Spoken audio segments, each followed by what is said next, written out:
My question coming to you, and in fact, the discussion that Sharad and I were having right now is the kind of fillip that could be coming in for the markets on the back of the commentary that all of us have heard from, Finance Minister. Everyone's talking about a budget that has been of continuity. They have stuck to fiscal prudence as well in terms of FY27. Your key takeaways? Sure. So you use the word continuity. I can add two more words. One is the credibility in terms of numbers, and conviction in terms of reforms and continuity of policies, of course. So while we have ensured that we continue on the path of fiscal prudence, and particularly the goalpost of bringing down India's debt to GDP over the next 5 years by 2031, bringing it below 50%. I think it's a very good target, because once we reduce the debt to GDP and continue on the path of fiscal consolidation, then only we'll be able to crowd in private investments and leave enough savings available for the private sector to invest from the overall household savings. So that's very credible. And the other thing, I think a series of new reforms that have been announced in the budget. And by the way, the reform train works like all 365 days. It doesn't have to stop on a single station, which is a budget day. But still, I think Finance Minister used the platform yesterday to announce a series of new reforms. And one particular I'll talk about. So over the last couple of years, we have seen reforms in the area of personal income tax, GST, and corporate tax. This time, a lot of focus on custom duties, which is, I think, very critical to build the supply chain resilience, as well as not only make India an Atmanirbhar, but also make strong manufacturing power. So I think that was like one of the highlight which hasn't got discussed, because a lot of discussion in the market has centered around the STT, etc. But look at the bigger picture and many of the other measures that government has undertaken, and we must complement them. That's an interesting take, Navneet. Hi, Sharad here. Hope all is well. STT issue is definitely there, but you can see that across the market there were a lot of folks where they were not very happy with that STT increasing up. How does this now shape up for the markets now going ahead? Is this a smaller event which will be absorbed in and the long-term story remains intact? So I'm sure the feedback from capital market participants have gone on the STT side, and it's been loud and clear. Having said that, I think we must kind of pay attention to what the Secretary mentioned yesterday, that this is not aimed at enhancing the revenues, but it is also trying to curb the speculation in the capital market. We have seen government banning the gaming apps some time back, and when SEBI has published studies that more than 90% of the retail traders lose money in F&O, government has been looking at those numbers. Now, one can argue whether this will have impact on the overall liquidity in markets, whether this will have impact on the overall depth and breadth of the market, and will this impact the overall sentiment in the capital markets. Of course, sentiments have got impacted, but again, I would request that we need to look at the larger picture, and the government not only looks at revenue and expenditure, but several other social objectives that they are trying to meet. On the market side, I think the event is behind us, and I'm sure the focus will shift back to global cues, to incremental macroeconomic data, corporate earnings, and of course the flow dynamics. Okay.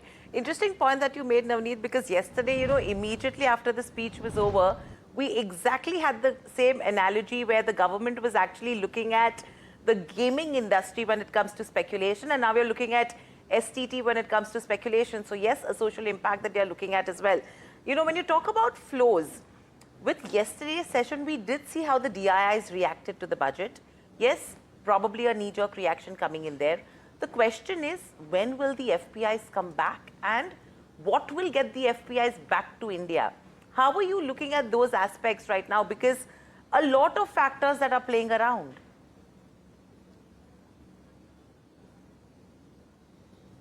So two things. One, I think on the flow side, over the last couple of years, the domestic flows have been strong, have been very robust.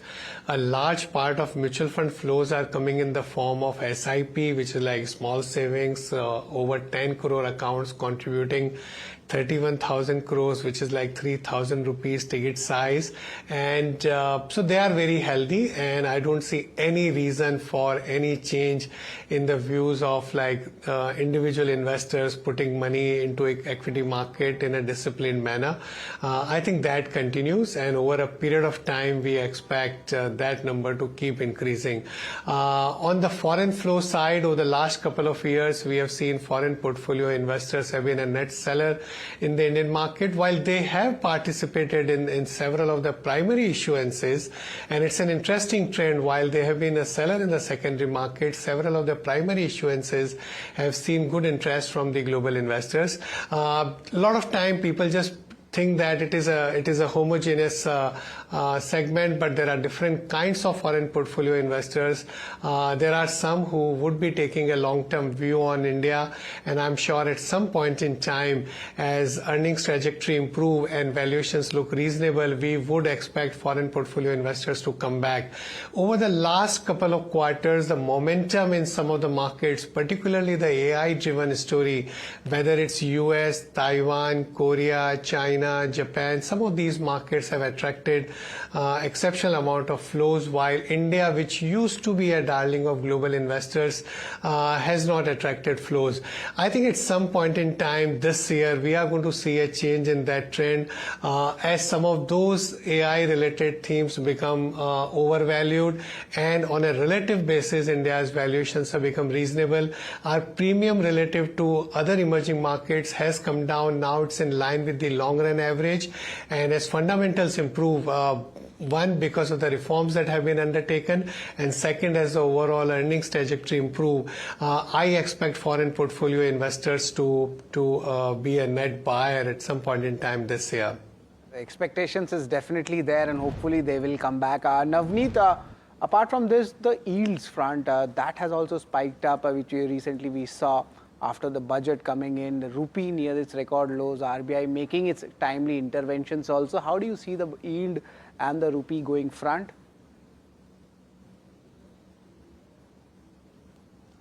So rupee has depreciated. RBI has allowed rupee to depreciate. We must keep in mind we are a capital deficient country. We are a saving deficient country. We run a current account deficit which has to be funded through foreign flows.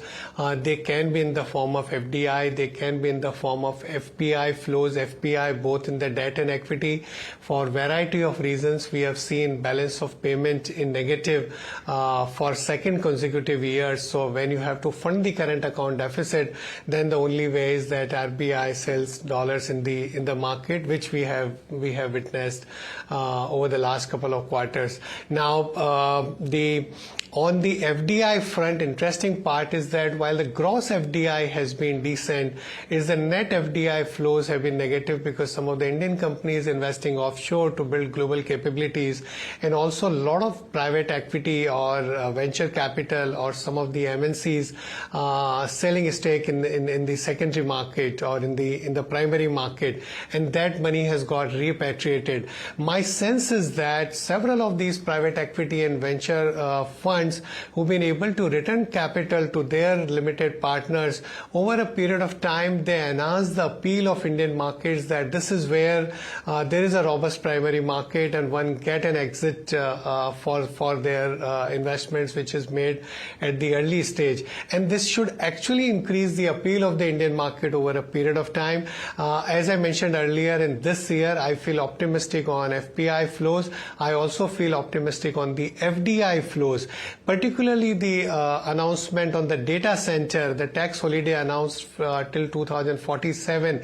India is a place where you get the land, you have the power, that's energy, you get the water, you get talent to run these centers. I think we have everything, and several of the state governments have been working very hard. We have seen few large global companies announcing setup of data centers. I think that will gather more steam, and once we get some of these large ticket FDI FDIs and FPIs returned, I think rupee has got undervalued. In a way, it helps exporters, but over a period of time, I think that the currency, recently the currency has got undervalued, and I think that should also help in attracting flows as well as helping on the export side.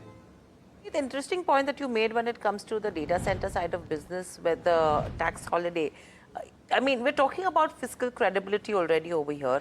Now, when it comes to FDI, the push for asset monetization as well, we're talking about, what, 80,000 odd crores is what they're talking about, because I don't want to use the word divestment or disinvestment or any of that, because it's the most abused word right now over the last couple of years, right? So when you talk about asset monetization as well, will that somewhere help to impact the capital flows? Because literally, we're talking about a 137% increase in disinvestment projections. The proposals for PSUs, land monetization has come in. We're talking about REITs. All of these levers also come in play when it comes to, attracting capital flows.